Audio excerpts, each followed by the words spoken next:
매일 성경 큐티 힌트 2025년 9월 10일 스바냐 1장 1절에서 13절까지 말씀. 아몬의 아들 유다왕 요시아의 시대에 스바냐에게 임한 여호와의 말씀이라. 스바냐는 히스기야의 현손이요 아마랴의 증손이요 그다랴의 손자요 구시의 아들이었더라.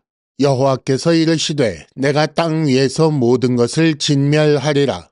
내가 사람과 짐승을 진멸하고 공중의 새와 바다의 고기와 거치게 하는 것과 악인들을 아울러 진멸할 것이라. 내가 사람을 땅 위에서 멸절하리라. 나 여호와의 말이니라.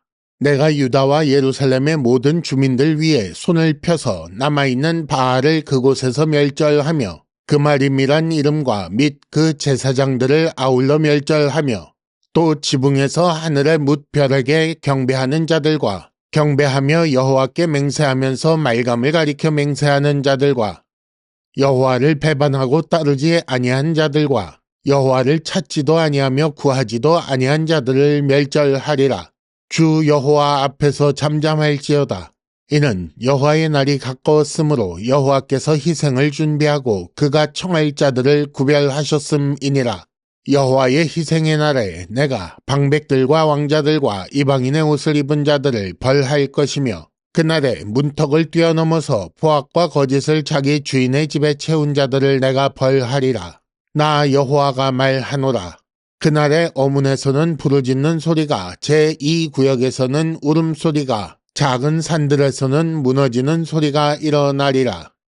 막데스 주민들아 너희는 슬피 울라. 가나안 백성이 다 패망하고 은을 거래하는 자들이 끊어졌음이라. 그때에 내가 예루살렘에서 찌꺼기같이 가라앉아서 마음속에 스스로 이르기를 여호와께서는 복도 내리지 아니하시며 화도 내리지 아니하시리라 하는 자를 등불로 두루 찾아 벌하리니 그들의 재물이 노략되며 그들의 집이 황폐할 것이라. 그들이 집을 건축하나 거기에 살지 못하며 포도원을 갔구나 그 포도주를 마시지 못하리라. 아멘. 오늘은 먼저 본문 이해를 위한 도움 말씀을 드린 후에 큐티 힌트 2가지를 말씀드리겠습니다. 첫째, 여호와께서 벌하리라 하신 자들에게 주목하시기 바랍니다. 둘째, 여호와에 대해 오해하는 사람들이 있습니다.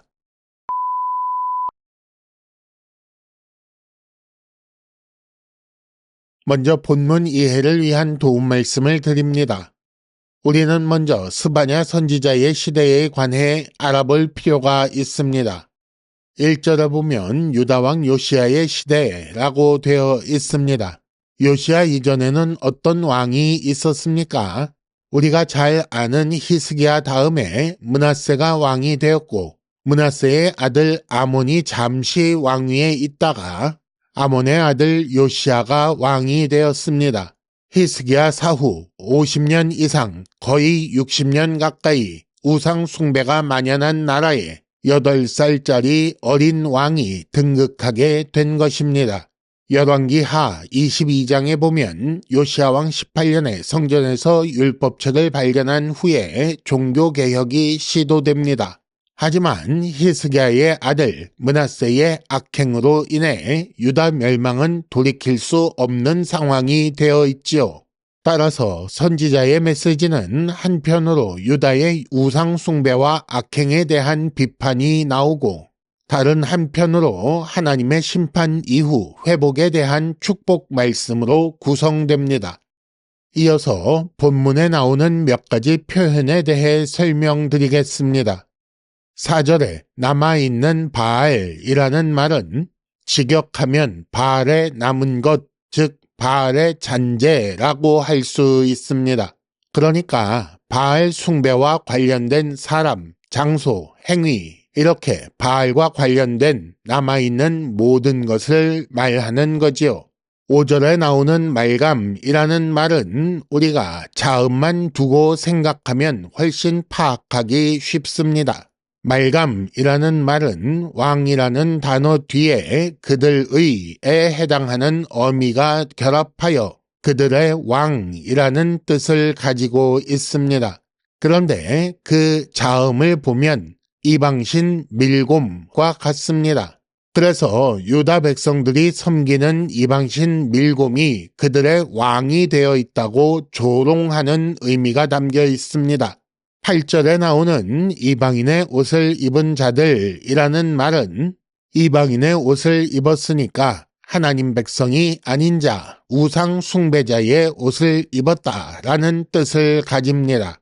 유다인이지만 이방인의 옷을 우상 숭배자의 옷을 입었고 그것을 자랑스럽게 여기고 있던 배역자들을 말하는 것입니다. 큐티 힌트 첫 번째, 여호와께서 벌하리라 하신 자들에게 주목하시기 바랍니다. 8절과 9절 말씀입니다. 내가 방백들과 왕자들과 이방인의 옷을 입은 자들을 벌할 것이며 그날의 문턱을 뛰어넘어서 포악과 거짓을 자기 주인의 집에 채운 자들을 벌하겠다라고 하셨습니다. 여호와의 진멸의 대상은 3절에 사람, 짐승, 새에서 4절에 유다와 예루살렘 모든 주민으로 좁혀지고 또 바알, 그마림, 하늘의 뭇별, 말감을 섬기는 자들을 거쳐 7절과 8절에서는 유다 왕실, 상류층, 지도자, 부자 이런 사람들로 구체화되고 있습니다. 유다 왕실과 지도자의 타락은 유다 예루살렘 모든 주민의 타락을 부추겼고 사람의 타락은 노아 홍수처럼 짐승과 새, 바다의 고기까지 진멸 대상이 되게 합니다. 가장 큰 힘을 가진 존재가 타락하면 더 넓은 범위에 더 많은 존재가 타락에 동참하게 되는 거지요. 그 결과 심판의 손길은 넓은 범위, 많은 존재에게 미치고 그 중에서 가장 먼저 가장 큰 힘을 가진 존재를 향하게 됩니다. 그렇다면 지금 이 세상의 지도층은 누구입니까? 하나님께 가까이 있는 사람이 아니겠습니까? 그리스도인은 하나님과 세상 사이에서 큰 책임을 가지고 있음을 기억해야 합니다. 힌트 첫 번째, 그리스도인은 땅에서 왕노릇하는 자들입니다. 큐티 힌트 두 번째, 여호와에 대해 오해하는 사람들이 있습니다. 12절에 보면 아주 이상한 사람에 대한 말씀이 나옵니다. 마음속에 스스로 이르기를 여호와께서는 복도 내리지 않고 화도 내리지 않는다. 이렇게 생각하는 사람이 있다는 것입니다. 그런데 이들은 찌꺼기같이 가라앉아 있는 사람이라고 했지요. 포도주의 침전물처럼 가라앉은 사람들, 즉 안주하며 정체된 사람들이 하는 말입니다. 이들의 말을 직역하면 여호와께서는 선도 악도 행하지 않는다라는 말이고 이것은 여호와께서는 세상에 무관심하여 아무 일도 하지 않는다라는 뜻입니다. 우상 숭배의 시절을 지나 종교개혁을 했음에도 불구하고 아무 변화가 없다는 실망과 의문, 좌절과 포기가 이렇게 표현된 것입니다. 물론 그렇다고 우상 숭배하던 므낫세 치하에서 살기 좋았던 것은 아닙니다. 어쩌면 그렇기 때문에 요시아의 종교개혁에 기대했을 수도 있습니다.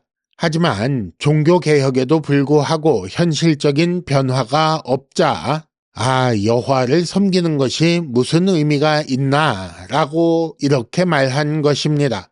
하지만 이것은 하나님의 일하심에 대해 자기 스스로 선과 악을 판정하겠다는 교만한 태도입니다.